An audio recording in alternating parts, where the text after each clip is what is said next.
मेरा नाम अनुराग है। मैं एक शराबी हूँ। आज के दिन प्रभु की कृपा है, शराब के पहले गुट से दूर हूँ। मुझे याद आ रहा है कि मेरी प्रार्थना क्या होती थी जब मैं स्कूल कॉलेज में था। ज़्यादा पढ़ाई वगैरह करता नहीं था, पर एग्ज़ाम सिर पे आता था तो यही प्रार्थना होती थी कि भगवान मेरे को बचा ले यार। पढ़ाई शढ़ाई तो की नहीं होती थी, बट ये है कि अब पढ़े नहीं है तो एग्ज़ाम सिर पे है, तो उसका एग्ज़ाम में कुछ ना लिखा तो फेल तो हो ही जाएंगे। सर उस टाइम मेरी प्रार्थना होती थी उस ईश्वर को, जिसको मेरे को पता नहीं था है भी कि नहीं, कि हे प्रभु बचा ले यार, इस बारी पास करा दे किसी भी तरीके से। आगे से मैं प्रॉमिस करता हूँ मैं सिंसियरली पढ़ूँगा और कोशिश करूँगा कि ठीक ढंग से बिहेव करूँ। ये मेरी प्रार्थना होती थी। और साथ में जो कुछ मैं कर उल्टे सीधे काम करता था यही उसको कहता था कि भाई मैं आगे से सुधरूंगा और ये काम बंद कर दूंगा। और ऐसा ही जब मैं ए में भी आया, शराब की समस्या तो थी काफ़ी, मीटिंग्स थोड़ी बहुत लगाता था, पर तब भी यही प्रार्थना होती थी कि भगवान मेरी शराब छुड़ा दे किसी ना किसी तरीके से। पर उसके लिए मैं एफर्ट कोई नहीं कर रहा था, मैं कोई एक्शन नहीं ले रहा था, ना जो मेरे को बेसिक्स बताए थे उसको फॉलो कर रहा था। और मीटिंग में जाता था और लोगों से शेयर करता है यार मेरे से हो नहीं रहा है, यार मैं क्या करूं, मेरे से हो नहीं रहा है। तो मेंबर शेयर करते हैं यार क्या तुमने कोई स्पॉन्सर लिया है? मैं कहता हूँ नहीं लिया। ये कहते किताब पढ़ते हो? मैं हाँ कभी कभी पढ़ता हूँ मैं। मीटिंग्स कितनी आते हो? मैं कहा जी हफ्ते में एक या दो मीटिंग्स आता हूँ। और क्या करते हो तुम? मैंने कहा बस मीटिंग आता हूँ बस, और तो कुछ करता नहीं हूँ।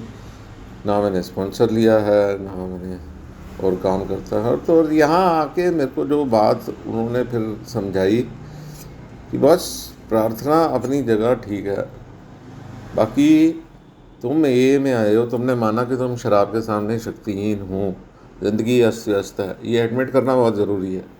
Now what? जैसे बताया गया है कि आपको आगे का काम भी तो आपको ही करना है।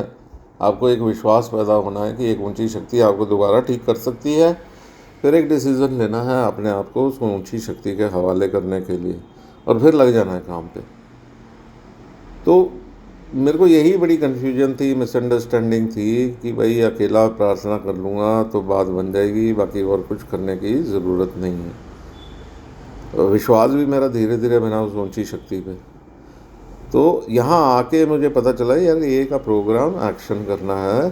सिर्फ सोब्राइटी को मैं कहूँ कि मैं सोबर रहना चाहता हूँ, ये का जो प्रोग्राम सजेस्ट करता है उसको ना करूँ तो मैं कैसे सोबर रह सकता हूँ?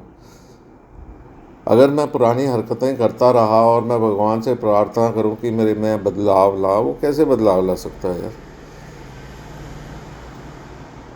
जो मेरे को रिकवरी रहने के लिए जो मेरे को यहाँ बताया जाता है या लोग मेंबर्स अपने एक्सपीरियंसेस से शेयर करते हैं, हम सिर्फ उसको प्रार्थना करके बात नहीं जमने वाली ना। मेरे को प्रोग्राम बड़ा साफ़ सुथरा यार सिंपल कहता है कि भगवान मेरी तभी मदद कर सकता है या उन कामों में मदद कर सकता है जो मैं खुद नहीं कर सकता।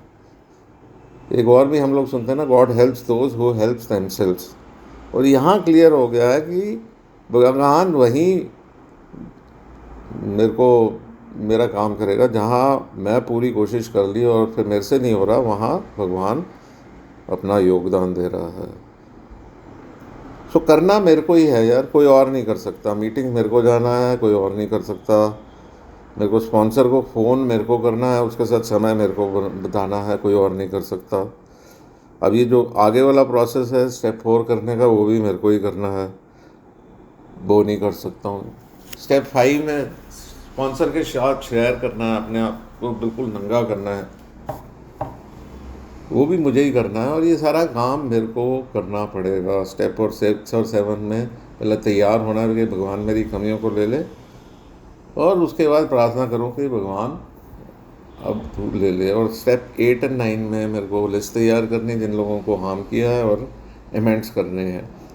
बिना ये एक्टिविटी किए और मैं कहूँ यार मैं तो मीटिंग जाता हूँ, प्रार्थना करता हूँ, सोबर रहता हूँ, उतने से काम नहीं बननी चाहिए। हाँ, रिकवरी की शुरुआत वही होती है ना, पावरलेसनेस मानने की या स्टेप 1 2 3 करने के लिए मैंने सरेंडर किया है। बट उसको आगे बढ़ाने के लिए मेरे को एक्शन करना पड़ेगा। मेरे जैसे बहुत लोग हैं यार जो आध्यात्मिक रास्ते पे रुक जाते हैं और एक्शन लेने से पहले ही कहीं ना कहीं कोई रुकावट आ जाती है। ये मैं और जगह भी पढ़ रहा था कि यहाँ ये का प्रोग्राम ये नहीं कि एक सरेंडर कर लिया और बात ख़त्म होगी और मैं शराब से दूर हो गया। मेरे को ये कंटिन्यूस प्रोसेस है यार सरेंडर का।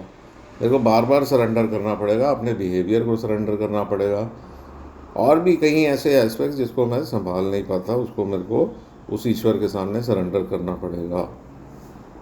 पर मुझे अपने आप को पहले एफर्ट करना पड़ेगा, वही लगाएगा काम। मुझे कई बार दिल नहीं करता मीटिंग जाने के लिए यार, फिर भी मेरे को जाना पड़ता है। मेरे को फ़ोन करने में लगता है यार कि मैं ही करता रहूँ हमेशा फ़ोन, वो तो कभी करता नहीं मेरे को, तब भी मेरे को करना पड़ेगा। मेरे को अपनी ईगो को साइड पर रख के फ़ोन उठाना पड़ेगा। और जब भी मैं अस्त व्यस्त फील कर रहा हूँ और मुझे कदमों को देखना पड़ेगा, उस पर एक्शन लेना पड़ेगा। किताब उठा के पढ़नी पड़ेगी यार। मतलब ये का कितना खूबसूरत लिटरेचर है ये बात, बिग बुक 12 स्टेप्स 12 ट्रेडिशन, उसको भी फॉलो करना पड़ेगा। तो ज़रूरी नहीं है, थोड़ा सा मैं भी एक बेसिकली इंसान ही हूँ, कहीं ना कहीं थोड़ा सा ढील हो जाती है, पर जब ढील होती है तो मेरे को तकलीफ़ होनी शुरू हो जाती है। मुझे तैयार रहना है, एक्शन करना है, तभी मेरी कंटिन्यूस सोब्राइटी रहेगी। वही कहते हैं ना, हम अगर we can't rest on our laurels यार। दूसरी बात, शुरू में मेरे को ये भी भ्रम था यार शराब छोड़ दूंगा बाकी सब एकदम ठीक हो जाएगा, और मैं ये देखा कि जो मैंने कर्म पहले किए या जो मेरे बिहेवियर पहले के थे और मैं एक्सपेक्ट करूँ एक दिन में सब ठीक हो जाएंगे, वो ओवरनाइट तो होने से रहे। मेरे को एफर्ट डालना ही पड़ेगा। जब मैं ईमानदारी से एक्शन लेता हूँ, अमेंड्स ईमानदारी से करता हूँ, चीज़ें ठीक करता हूँ, जैसे वो डॉक्टर बॉब भी कहते हैं ना, फिर को ये में काम करने के लिए एफर्ट करना पड़ेगा। और मेरा उनका एक 3 लाइन का फॉर्मूला था, trust God, clean house, help others. सिर्फ ट्रस्ट गॉड से काम नहीं चलने वाला है, मेरे को अपनी इन्वेंट्री लेके I have to clean house, और उसके बाद जाके मेरे को दूसरों की मदद करना है। और मैं अगर यही 3 चीज़ें करता रहा सिंसियरली, तो मैं शराब के पास नहीं जाऊंगा, मेरा डिप्रेशन भी थोड़ा कम हो जाएगा, मेरा डिप्रेशन रहेगा ही नहीं इनफैक्ट। तो यहाँ बिग बुक में यही कहा है यार, जैसे बिल की स्टोरी में हम पढ़ते हैं, बिल को जब रियलाइजेशन हुई तो वो कहता है यार, faith without works was dead he said, and how appalling true for an alcoholic. कहता है if an alcoholic fail to perfect and enlarge his spiritual life, कैसे through work and self-sacrifice for others, he could not survive the certain trials and low spots ahead. And if it did not work, he would surely drink again. And if he drank, he would surely die. यदि अगर नहीं करेगा तो यार, जब ज़िंदगी के लो spots हैं उस समय एफर्ट नहीं करेगा, प्रार्थना नहीं करेगा, अपने आप से बाहर निकल कर दूसरों की मदद नहीं करेगा, तो फिर एक समय आएगा जब उसको लाइफ नहीं मैनेज होगी और उसके लिए शराब के अलावा और कोई सहारा नहीं मिलेगा। और एक बार ही उसने शराब पी ली तो फिर श्योरली कोई पता नहीं दोबारा मौका मिले ना मिलेगा। कहता then fate would be dead indeed, with us it is just like that. ये बिल डब्ल्यू को जो एहसास हुआ रिकवरी में आने के बाद, तो ये है। तो मेरा भी यही एक्सपीरियंस है यार, keep rowing but keep praying. मुझे ये करना ही पड़ेगा, और अगर ठीक रहना है, खुश रहना है, तो प्रार्थना भी करनी है, साथ के साथ एक्शन भी लेना है। Thank you.